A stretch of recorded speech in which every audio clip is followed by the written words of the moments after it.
Do we want to go around and do introductions first, or just Yeah. jump right into questions? Sure, we can Wesley, do you want Sure, to start? might as well. I'm Wesley, Wesley AC on MetaFilter. My pronouns are they, them. Right now, I'm in Brooklyn, and I have been for a bit, although I've been traveling a lot recently. So I was living in Taiwan before that. And yeah, really excited to answer people's questions. I've been doing a lot of work on the code working group, so particularly questions around that will probably go to me. Aileen, want to go next? Yeah, I'm not sure how to pronounce my name, but I'm Aielen on MetaFilter. I'm part of the steering committee. I'm also part of the Global BIPOC Advisory Board. So I act as a kind of liaison between both as well. And yeah, I'm super happy that we've gotten this session together. In terms of what I've been working on, it's kind of been feels like a lot of everything, a lot of MetaFilter events and the fundraising, and the financials, which I will be doing a separate presentation on later on this week. So yeah, someone else want to go? I'll get mine out of the way. I'm Jay Harris, and it feels both like I haven't done very much and that I've been doing way too much, but I'm basically here trying to sort of fill in gaps, and if people need help with something, I can just sort of chip in and try to keep everything going. I believe that, you fill in the deepest holes and everything else, it helps everything. I've been a MetaFilter member since 2005. I blog, and that's pretty much it. I write. I actually have a book right now up on Story Bundle if anyone wants to go look for that. But other than that, I don't want to self-promote too much necessarily, so I will randomly pick the person to my left of my screen. Abigail. Yeah. Yes, hello, Tavajo. So yes, hello everyone. I'm Tavajo. My real name is Fatma, and I am currently in Bangkok, although that's not where I'm based full time. I've been working mostly on the fundraising drive for MetaFilter, which is not what I expected to be working on when I started. I think as with the rest of us, but that's just how things panned out. Very happy to, as someone said in the chat, put some names to faces, and yeah, looking forward to seeing what questions you have and whether I can even answer them.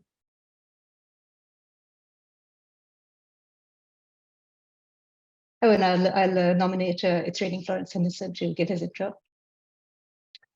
Hello, It's Raining Florence Henderson. I am in the Seattle area. I've been a MetaFilter member for quite a while now, too long to even count. And I'm primarily focused on the committee doing sort of policy and project management type work, filling in as others have said, where needed as well. And just feeling very, very blessed to be able to work with these people because they're just dynamite. Enjoying it very much. I'm going to go ahead and pick on Romy,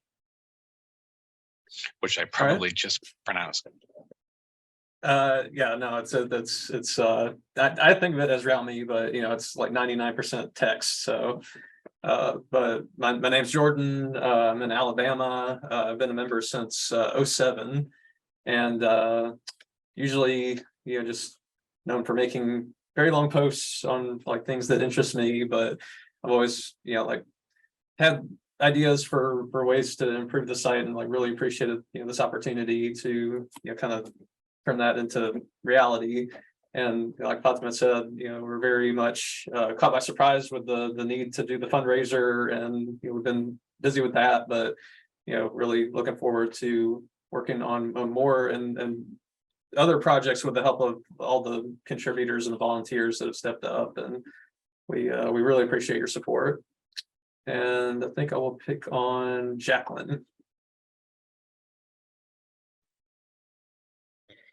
Thanks. Hi, I'm Jacqueline, both in real life and on MetaFilter, which makes that easier to remember. I am in Vancouver right now, though I am often in Ottawa.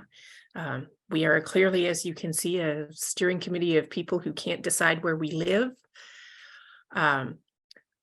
I have worked on various things, some of the comms things around the fundraiser and that sort of thing. Not any one specific thing. In my future, I hope will be a MetaFilter cookbook. And tomorrow I am hosting MetaFilter trivia. So I hope that people will come for some MetaFilter inspired but general interest trivia tomorrow night. And I think that leaves us with Gap as our last person to introduce himself. Did Kim Russell go? Okay, well, you can go. I'll go now. Two last. more of us. So I'm Genjian Proust, he, him pronouns. I live on the East Coast of the US. I mostly do FPPs about podcasts, either individually or in groups. But I have a weird podcast roundup that is way overdue. Mostly what I am working on now with It's Raining Florence Henderson is a procedures manual to kind of help guide the steering committee into the future. So that's kind of what I have to offer. Kim, last but not least. Oh, kind of least. So I'm Kim Russell, also known as Kimber Russell on MetaFilter. I've been a MetaFilter since 2012 under this name, 2010 under a prior name, lurked for years before that. I like answering questions on Ask, and you probably may have seen me on Twitter badgering people to share just the share fundraiser stuff out there. Fundraiser's been a lot, and I've been away from the steering committee for a little bit. We've been sick, like the whole house has been sick, like everyone's house has been sick, but now we're better, promise. And now that I'm kind of like spinning back up, I really want to get involved in kind of like governance and procedures and trying to lay foundations for the next steering committee and the steering committee after that, and building succession plans. It's kind of what I do in the real life job. So I'm excited to be here and working with a lot of great people. I like just to jump in when needed.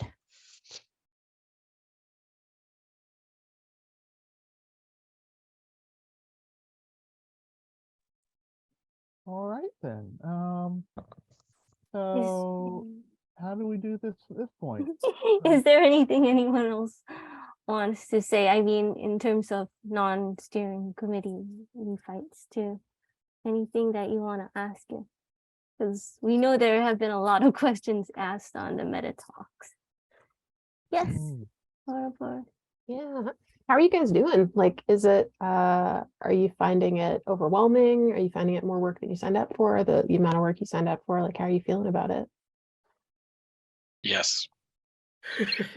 Yeah, that's the short answer, and possibly also the long answer is it is way more work than even for someone like me who isn't doing that much work relative to some of the other members of the committee. It is still way more work than I signed up for. So for some of our members, it must be just crazy insane.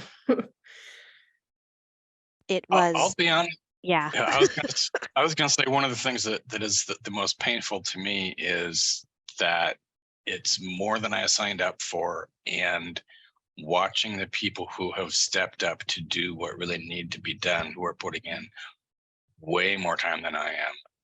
It's humbling. I'm grateful, but I also, I want to make sure that doesn't become an ongoing issue, which is part of why I said, hey, let's do some policy stuff. Let's work on some processes. Let's make sure that we're, capturing things for the future, as well as just doing what we're doing right now to, do a stopgap. Yes, we're trying to make sure that later iteration of the steering committee won't have to do as much, hopefully. By the way, Bondcliff asked a question in chat because he asked you chat because his daughter is sleeping in the next room. I assume that's the right pronoun. He asked, thanks to all of you for the work you have done. I understand it was a bit more than you bargained for. My question is, there's been a lot of updates about fundraising, which obviously is the most pressing issue, and I'm glad to hear that it's going pretty well. What I don't see is anyone talking about site traffic. It appears to me that it's down. I could be wrong about that, but it appears that way. What, if anything, is being done to increase site traffic? And if traffic increases, how would that affect the cost to run the site and the need for more fundraising? Is it even desirable at this point to bring in an increased site traffic? I think, oh, go on. Go on. No, go on. Sorry. All right. Well, I think, yeah, we all came into this in August into September. And I think everyone had our own little tiny platforms that we wanted, and site traffic is definitely a concern. The thing was, we were almost immediately hit with fundraising, like in the biggest, most neon sign way ever. Now that, and I don't want to say we're past that, because I think fundraising is going to have to be a constant, and building other streams of revenue. But it's something that we haven't explicitly done anything about yet, but we are so aware of. We are so aware of ways that we can optimize SEO on the website and our meta tags and all that kind of stuff to appear higher in search results. Google has made a change to, where if you ask a question, it surfaces answer sites. And there's a lot more that I think we can do with Ask MetaFilter. And we've talked about, gifting subscriptions to others. So it's something that we've talked about, and like this first 3 months has just been all fundraising. And I think once we breathe and we can have a chance to talk to each other about, okay, policy and procedure, this is important, maybe like site traffic and some code updates, or just be able to boil things down to a couple. But yeah, we haven't done much of anything yet. And getting access to code base has been a challenge for the code team, but they're getting there now. But we do want to increase site traffic. That's important. So I just go on. Yeah, I just want to jump in with, I opened up the analytics dashboard, which the code working group members have access to. And from looking at that, it's not clear to me that site traffic is down. I would need to look at it more in depth, but it seems like it's, over the past year or so, either about the same or increasing. It's sort of complicated because we changed our analytics system a year or two ago, so it's hard to compare. And also, if you look at, I published some numbers around the steering committee election. If you look at sort of engagement with the site, it's had been slowly going down, but I think a lot of that kind of evened off.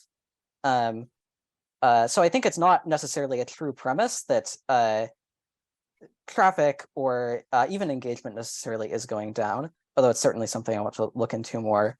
However, that being said, we are looking at how we can improve that, and particularly the fundraising drive, or not fundraising drive, user invitation drive, I think is going to be a part of that. And there's lots of other stuff we want to look into as well. But yeah, hopefully that's some useful perspective.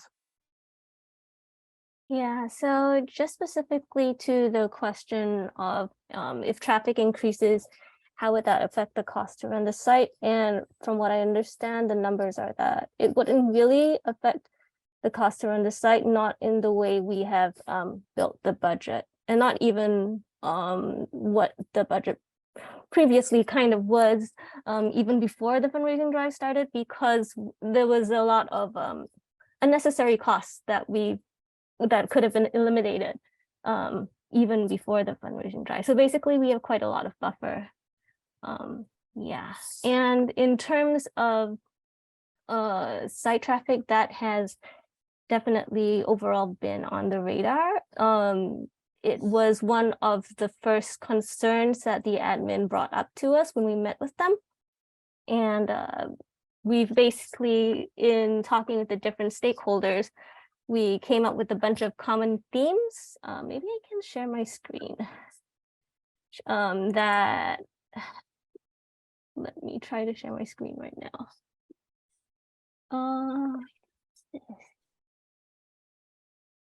Okay. So these were the common themes or the pain points that we gathered across all the different stakeholders in a way, including the community, because we took into consideration the transition team's survey, the very good work that they did in getting community opinions on what were the most pressing pain points that they wanted to address. And then we met with the BIPOC board, we met with Jessamine textually and Luke in over Zoom.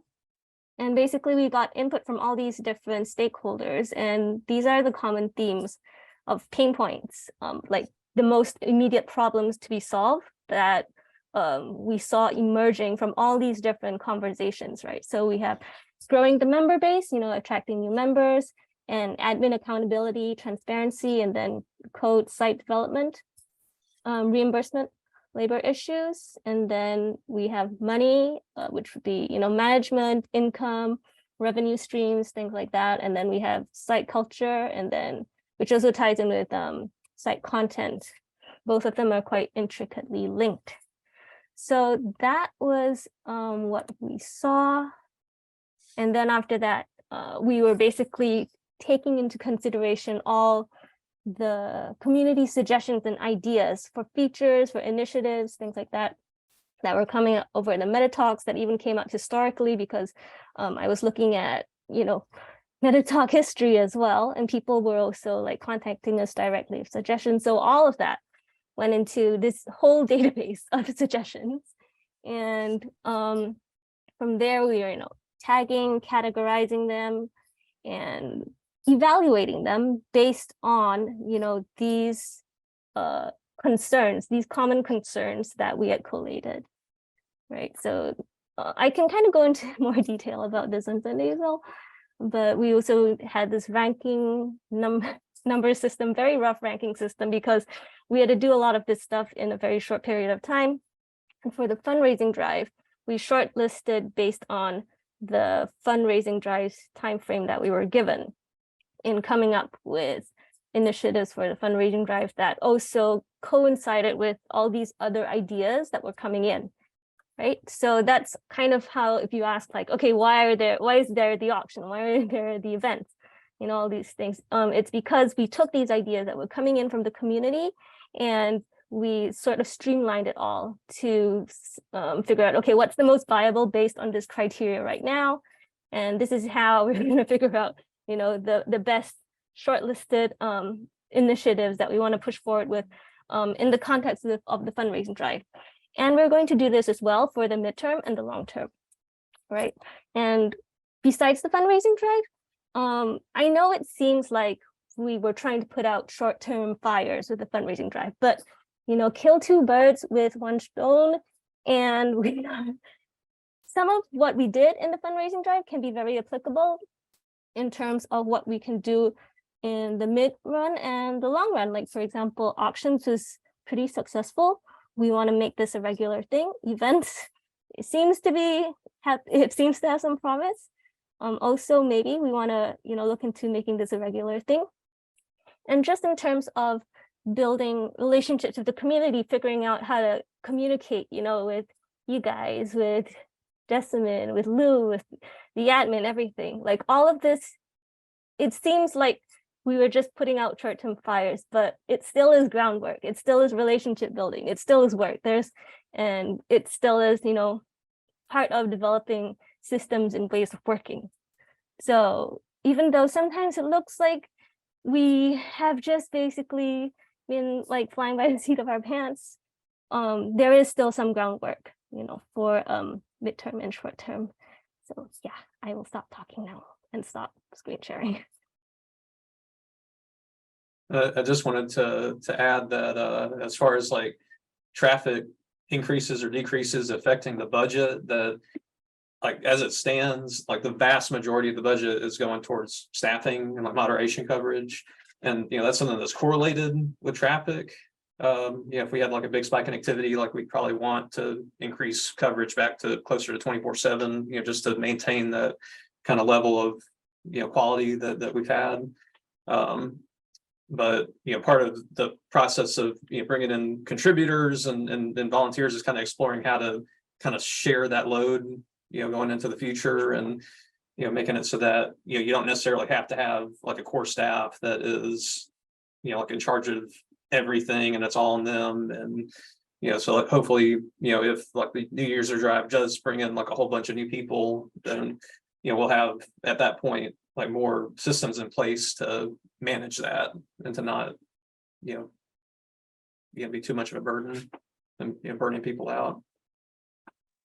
I think also both on the tech side and on the staffing side, the expected like value of a page view is sort of larger than the cost of that page view, right? And that we expect that like some percentage of people who come and find MetaFilter from Google will end up wanting to sign up, and then some percentage of those people who sign up will end up deciding to donate or contributing money in some other way, getting tickets to events, whatever. And so it's, I think that there's no world in which we want less traffic than we have right now, or like less traffic than we anticipate having at any point in the near future, right? It's, it's good to get more people, and we want more people, and that does impose costs in, on the tech side and on the moderation side, but it's, that's investment that's worth it, I think. That's just my take.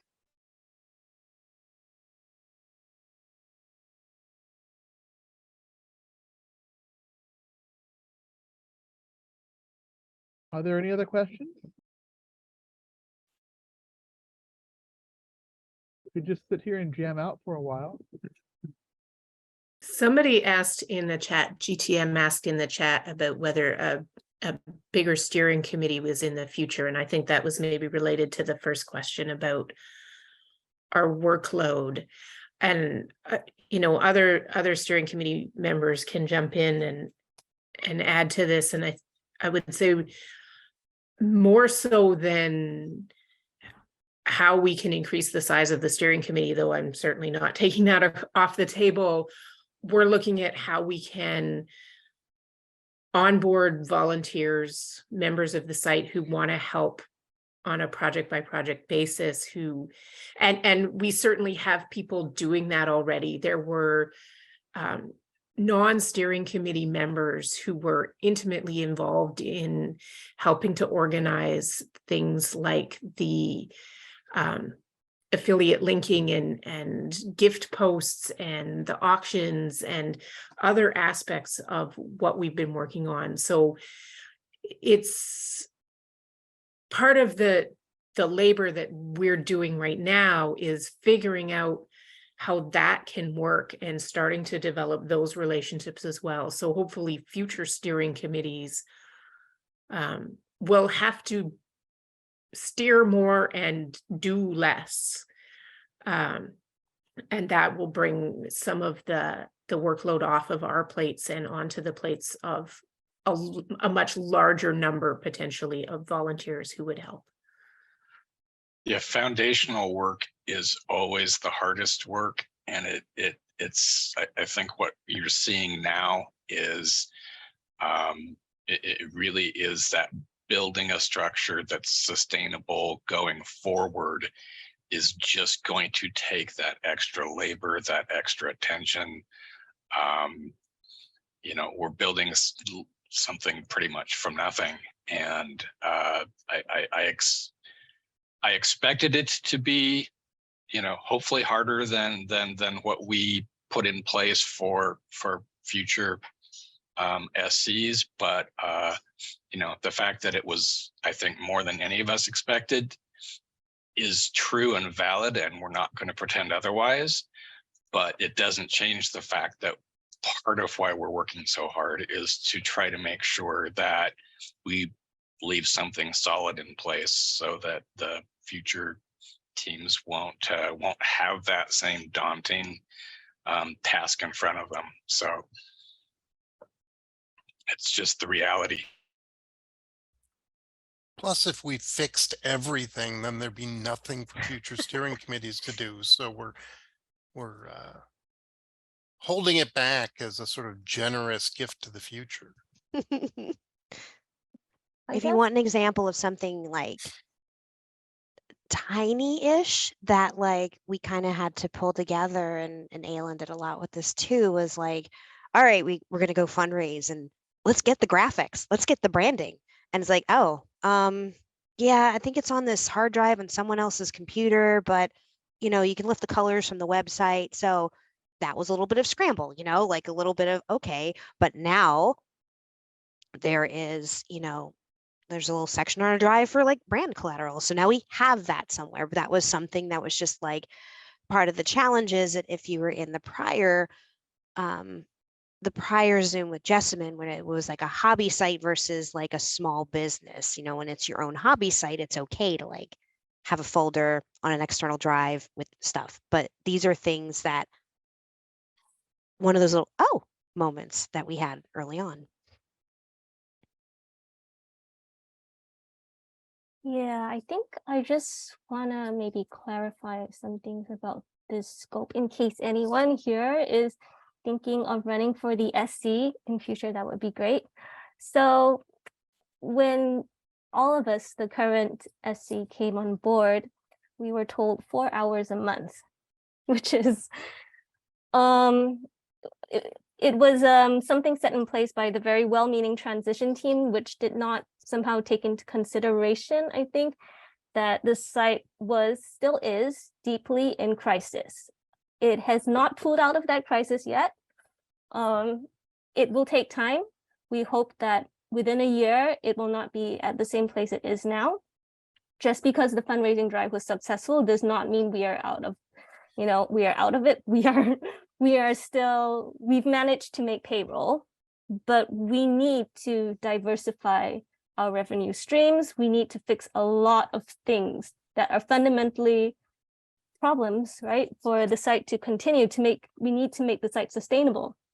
So there is still a lot of work to be done.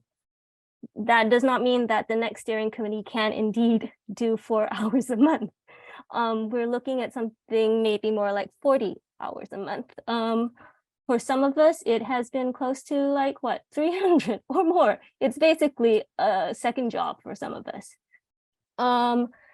And hopefully that will not be the case in future. Hopefully, like people have mentioned, this will be a more equitably distributed workload and we'll have volunteers and things like that. But I want people to know that if you decide to run for the steering committee, if you decide to join, you should expect to work. You should expect to be able to commit consistently. And it is worth it. The work is worth it because MetaFilter is worth it. And you will have hopefully, a team of really talented, amazing people to work alongside with, and you can really make a difference to change the direction of the site, of the community, of where MetaFilter is going. So yes, it is hard work, but it is worth it. And we do need a very wide range of skills, I feel, going into this next phase for the next steering committee. So that is just to be realistic about where we are at, because the next steering committee will still need to handle MetaFilter as it is in crisis mode, because we still need to steer quite a lot to get MetaFilter out of this. Yeah. There is a question from the chat. Meat Bomb asks if Wesley AC could just do a small tell, I guess, about the experience of the coding group. Yeah, so I'm happy to talk about that. So where we're at is basically we have had a meeting with Frimble to sort of go over what our plans are, talk about what they think is important and sort of what the sort of lay of the land is, basically. after that meeting, we got access to the GitHub repo that has the MetaFilter code base. We got access to read-only access to AWS. So that lets us look at what servers exist, look at the costs of those, sort of see how things are set up there. And we got access to the analytics that I mentioned earlier. So the code is this very old Cold Fusion code base, and the current way that it's set up is there's the main MetaFilter server, and then there's a staging server. And so my understanding is most of the work happens on this staging server, because there isn't like a standard development environment that anybody can spin up on their laptop. It's this sort of bespoke thing where only the staging server and the production server exist. So one of the things that we're working on is getting a development environment set up. The difficulty there is the staging server uses a copy of the database from the production server, and we don't want to give potential volunteers and people like that access to that database, since that has sensitive user data in it, and I don't even have access to that database, right? So this will require some sort of reverse engineering from the schema of the database and things like that. So that's something we're working on, and also more broadly, we're working on figuring out workflow stuff for how to collaborate with Trimble. But that being said, there is some optimistic things. We have been able to get various patches through that don't require a lot of testing. So things like updating the affiliate code for Amazon, adding the steering committee webpage, fixing some various links and email addresses and copy things. So that's what we've been doing, but we hope to get this development environment set up and be able to do more in-depth work. Yeah, so that's the current situation and sort of what's been going on. And feel free to ask if you have any follow-ups.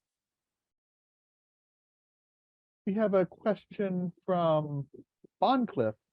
How much crossover is expected between this steering committee and the next one? Would someone like to take that? Remains to be seen. I think we're, oh, sorry.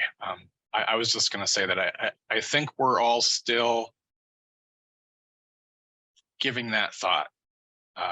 We want to make sure that there's some continuity. We want to make sure that that the work we're doing, has legs.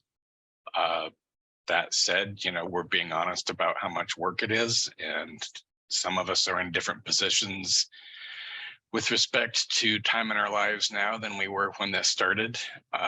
So I think many of us are just kind of taking a look at where things wind up by the time we get to 6 months in, and trying to make that determination at the time.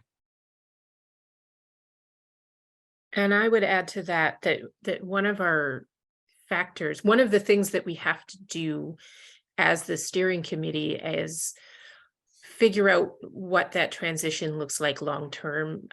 The transition team set up a first election type situation for us, but we weren't committed to maintaining exactly that structure for the future in terms of the length of the terms and how the election was structured. So one of the factors that we know is really important as we look at how the future steering committees are put together is to create that kind of continuity. And, again, not committing to anything here, but the idea that we would have terms that overlap each other. So, half the steering committee standing for election at one time and half for another time, rather than re-electing an entire new slate at all times, for example, is one of the ideas that we're certainly looking at, in the hopes that when we do put that future looking structure in place for how new steering committees come together, that we won't ever be in the position of replacing an entire steering committee at one time. Yeah, I think we're all very committed to there needing to be some form of continuity. It's just what that will look at like concretely is something that we have not figured out yet. And you know, we have some threads talking about that, but we haven't come to any conclusions. Yeah, because there are a few things, and you also have to balance things like, you know, we don't want MetaFilter to be in a state of constant election either. So, and we have elections every 6 months, and that is sort of what it might be. So just, you know, just trying to think through what that might look like for the site as well is something that we're trying to work through. And also putting out there like what types of candidates should run too, like what kind of skills are we looking for? Like in this first election, it was like, you have some time, come on in. But now that we've been here a little while, we know that it's really handy to have folks who are very, you know, financially literate. It's very handy to have some people who are very much into coding. It's also handy to have people who can just like jump in and do things when asked. And there's also going to be a question of you don't want to limit the pool too small though, because I think for our election there were like 16 or 17 candidates or something like that, and we were 12. So we also don't want to run the risk of having smaller and smaller candidate pools each time. It's definitely something to untangle and something that we've all kind of thought about. Well, I think we might also see a pattern of shorter, more intense terms early on because people are doing so much, and maybe that's a lot to maintain for, you know, a chunk of time. And so in a couple of years, we might see people having longer terms, less frequent elections, just because there's a little bit less emergency, you know, scrambling to do things. I guess we will find out. We're all learning together. We have a question from Orobaroth. Again, I hope I'm pronouncing that right. Can you tell us a bit more about staff morale right now? Has it improved? There was a bit of an aura of despair earlier this year. Someone wants to get that?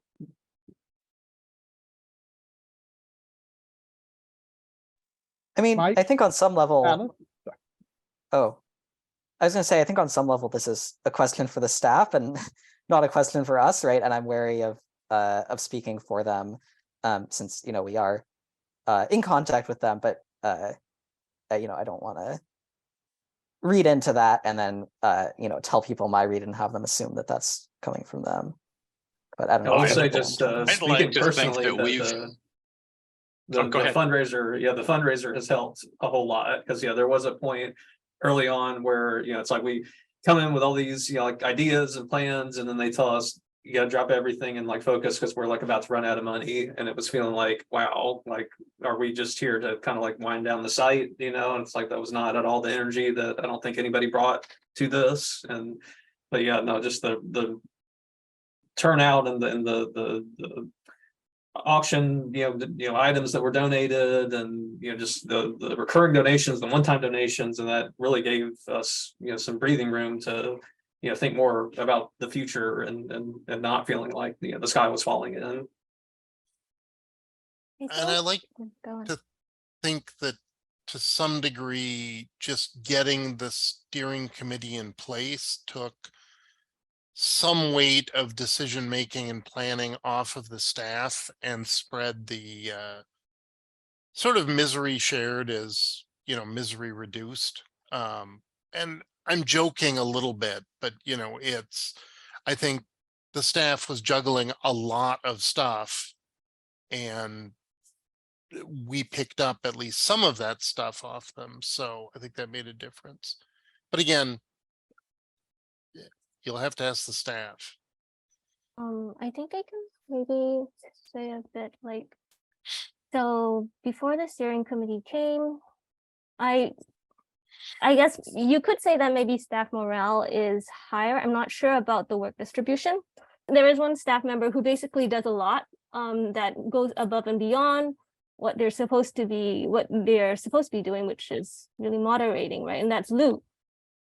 And I think part of what the steering committee has been able to do as well to help with this is to sort of identify for the admin, organizational workflows and just structures and procedures that can be improved, right, to make life for the admin better, basically, and more efficient and less cumbersome, and like sort of going through this whole thing of, okay, this is how you build a system to handle the financials, to handle accounting, so that you don't need to manually go through everything and then make all these mistakes and then have to manually go through it again. And then other things like just helping them to put proper procedures in place. I think that has helped to take some load off the staff, but at the same time, it's really an ongoing process and really quite an ongoing painful process at this point, because they're still having to work with us. So I would say in terms of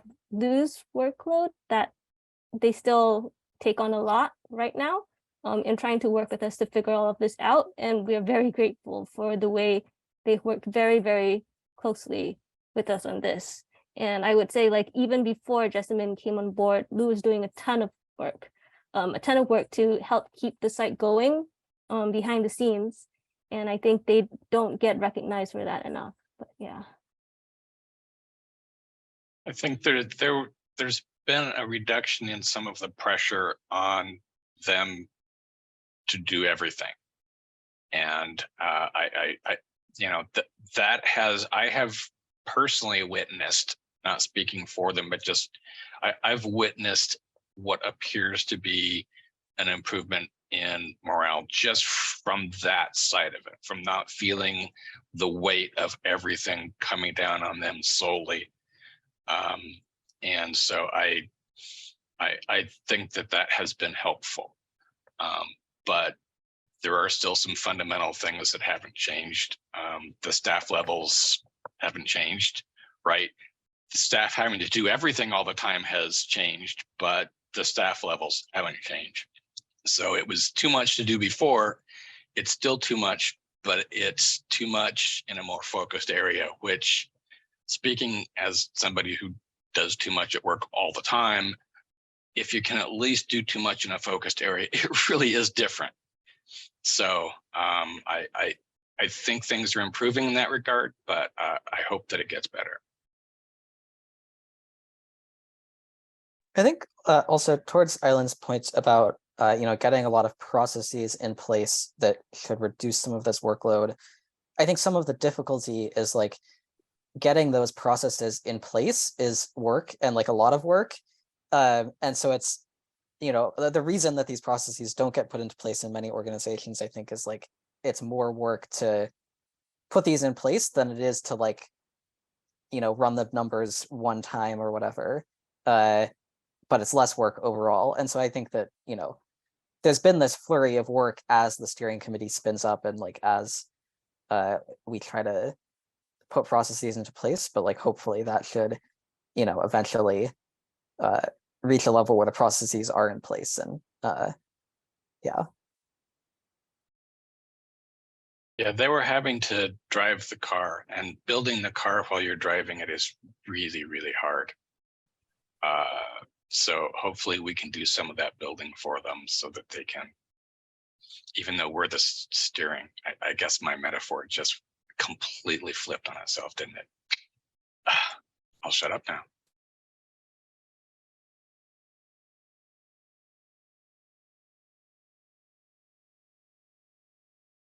Jay Harris, are you speaking? You are muted. I was going to ask if there were any other questions. But while we were talking, I was thinking, you know how long MetaFilter has been around? MetaFilter, if my figures are right, started in 1999. A number of sites that have started, and many of them died or at least changed form radically since then. You're the Man Now Dog began in 2001. Dig in 2004. Wikipedia, MetaFilter is older than Wikipedia. The $1 Million homepage happened in 2005. Achewood began in 2001. MetaFilter is a piece of the old web, and it is worth preserving for that. I can't say how long MetaFilter will last in the future. I mean, we have a good shot of keeping it going, but all things come to an end eventually. The fact that it lasted this long and still has such a thriving community is astounding. And we are all doing what we can to help keep it going. I saw an excellent comment. I forgot on which subsite a little while ago that, it's funny that MetaFilter now has more runway than Twitter, which is quite a thought. We may soon have more members than Twitter.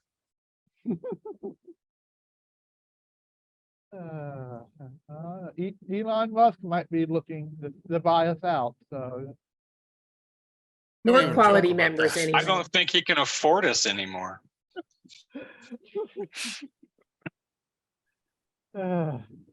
What company was it that was like trying to get, was it Jessamine or Josh or something, like they were trying to get them to come in and consult, and it was like Dig, or it might have been Reddit, possibly something like that. I remember that. And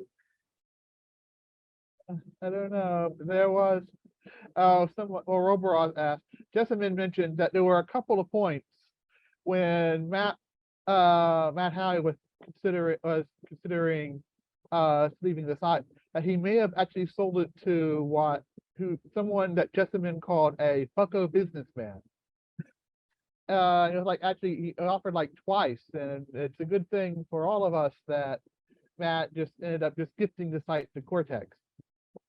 In connection to this, they posted an image from the time when they were looking for sponsors and more advertising, for when Chevy's ad department made a mock-up of what MetaFilter could look like if they accepted their offer, and had like a green background with pictures of trucks. I still got that tab open. Actually, I'll post it in the chat. yes, please do, because it's you got to see it to believe it. Here You it dodged is. a bullet. So Incoming. my previous career to what I'm doing now was, I was actually the community manager at Chowhound, which was an independently owned hobby site full of passionate community members and volunteer moderators, and people really loved it. And then it got purchased by what I would aptly describe as a fucko businessman. And just, I know quite intimately what that ended up looking like in our case. And, it extended the run of the site in some ways and completely ruined it in other ways. So it's definitely, you understand why those things are attractive when someone is coming to offer you money for the thing that is actually just a drag on your finances, but also it's very hard on the community. So it's interesting to know that, MetaFilter has successfully dodged that bullet to this point, because I have definitely seen what happens when you stand in front of it instead of dodging it. In many ways, Elon Musk is the most fucko businessman. I was just thinking, another example of a site that died. If you're wondering how I have all these facts at hand, is I have a Word document, and I've been working for months now, on a post of old web sites. And it's got like dozens of them, but some don't exist anymore at all. Some are only in the the Wayback Machine, the Internet Archive. And I've got a big list of these, and one of them, and I actually remarked on this recently on the B5 Social, our unofficial Mastodon server. Jumptheshark.com. Does anyone here remember Jump the Shark? Yeah, we remember it, but amazingly, many millennials have never heard of it. I found that kind of shocking, because remember when Jump the Shark was a big thing, and the site that popularized this phrase that put a name to something many of us remember from about TV shows. And what happened to Jump the Shark was, I think it was around 2005 or 6, TV Guide bought it. And they failed to maintain the site. And now they still own the domain jumptheshark.com, but it just redirects to the TV Guide. That's all. That's what's left of the site. That, and they made published a couple of books while they were still in operation, and that's it. And no one now, we remember what Jump the Shark means, what the phrase means. But my friend Kevin, who I told about it, oh, you Jump the Shark, yeah, everyone knows that, and he'd never heard that phrase before. It seems a lot of people haven't. It's amazing how quickly web culture moves, and it ebbs and flows like that. And something that everyone knows in 1 year, like 10 years later, can just be completely dead. Yeah. Of course, some of us remember watching the original Jump the Shark live the first time it aired. It'll be a curse in the future. May you live to outlive your memes. Yeah, I actually found a picture a couple of days ago. Do you know that there's a Fonz arcade game? It was made by Sega around 1970, 1979. It's like from the era before microprocessors were used in arcade machines. But it's got a big picture of Henry Winkler on the side. And it's just basically a motorcycle driving game, but it's got Fonz from Happy Days in its marquee. I hear it only had I hear the controller only had an A button. And you had to turn it on by hitting the side. Yeah. I think it was Pronoyak said, commented that if you can't get a free play by just smacking the side, then they've missed something. There is a bronze statue of Fonzie in downtown Milwaukee, so, and it has no microprocessors at all, as far as I can tell. So. In any case, well, after my little diatribe there, I'm empty. I don't have anything else to particularly to bring up. Are there any other questions?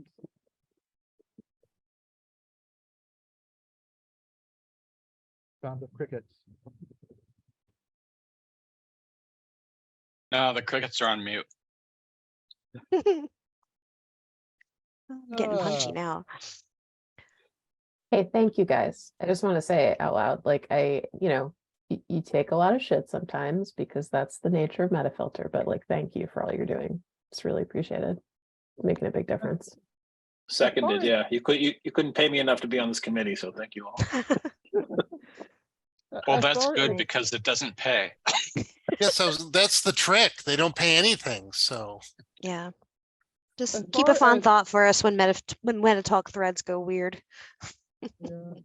I think the site's actually calmed down quite a bit from the old days when, MetaFilter was known for snark for quite some years. I think that's calmed down somewhat. I mean, there's still some of it there, but yeah. Will Wheaton wrote about us in his book. Oh, what did he say? He mentioned MetaFilter, that we drove him off. Oh, that's how bad it was back in the day. Will Wheaton mentioned MetaFilter in one of his books because we basically like trashed him. Like this was back in early 2000s or something. So it was worse. He is a little tender sometimes, though. Tender, yeah. You have to remember that there was once, I think there still is, a Usenet group called alt.wesley.pressure.die.die.die.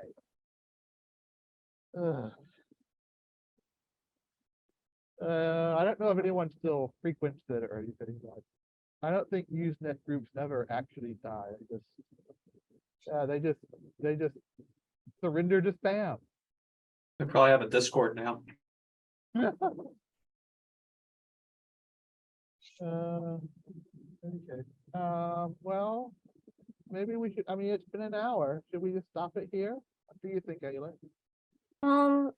Up to all of you. We are basically the last session of the evening. We can keep this going as long or as short as we like. we could end here, or we could keep talking if anyone still wants to say anything. But yeah, to all those people who just thanked us, like really thank you, because I know all of you as well have been like just showing up for this is supporting what we do and what MetaFilter is trying to do as well. And I know all of you have like done all these different things, like whether it's donating something for auction or just donating outright, or just even like, you know, favoriting or saying something in a MetaTalk threads. Like all of this makes a difference, and it's like every single thing counts. So thank you guys too. Yeah. There is something I could mention. MST Club, that little corner that obsessively recounts and rewatches Mystery Science Theater 3000 episodes and other things, is having their 9th annual Christmas marathon, the 23rd to the 25th. It's something that we just have for doing. People can just watch it if they want, or they can have it going on as background while they do other things for the holidays. We kind of do this, provide background for people who might be trying to avoid family or just want something generally festive to do, and something potentially entertaining, perhaps. Late at night, we tend to show really weird things. Last year, I couldn't believe it, Snake of Argument found a Turkish adaptation of Young Frankenstein. This is a movie that exists, and we saw it. But Are you better for that? Huh? Are you better for that? Was it worth it?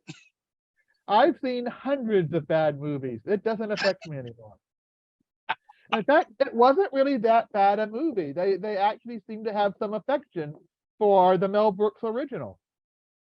There are places where you could see that they just copied scenes point for point. Any case, so that's going on. If you want to see, we show a lot of Christmas specials. We show Mystery Science Theater episodes. We watch the Star Wars Holiday Special every year. So you have that to look forward to. Any case, that's all. That's all I have to say. I want to thank everyone for not making us talk to ourselves. Yeah. So I guess while we are in the habit of plugging, Loop and Restless Nomad have a session on moderation where they talk about, you know, what MetaFilter mods do behind the curtain on Thursday. So there's that. And on Friday, we have a MetaFilter variety show. For a very long time, I wasn't sure whether it would actually happen, but it's actually happening. So please support those two Nephites who are performing for you guys. I think one of them said to me they need at least 5 people there to laugh at their jokes. So if anyone can show up, that would be great. Yeah, and on Sunday, I am going to attempt to talk a bit about the financials and the business side of things. So yeah, and then we have other events along the way as well, but I think those are the ones that you might want to look out for in particular that are free to attend as well. Yep. Thanks, Bond Cliff. Thanks for coming by. Thanks, everybody. Yes, Thanks, everyone. Thanks everybody for coming. So long from the blue dimension. I'm going to keep making that joke to its 6th Good night, everyone. Good night.